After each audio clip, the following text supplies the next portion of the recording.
మహారాజు తానే సమిధల్లె మారి నిలువెల్లా వెలిగెరా. భోగాన్ని విడిచి త్యాగాన్ని వలచి తాపసిగా నిలిచెరా.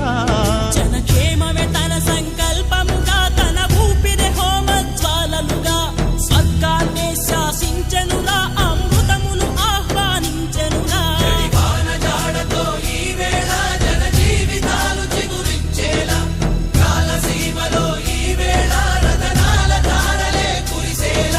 కల్లు కల్లు మని సిరిమూవల్లే చినుకే చేరగా, జల్లు జల్లు మని పులకింతల్లో పుడమే పాడగా, హరివిల్లు ఎత్తి కరిమబ్బు వాన బాణాలే వేయని, నిలువెల్ల మంచు వడగళ్ళు తాకి కడగ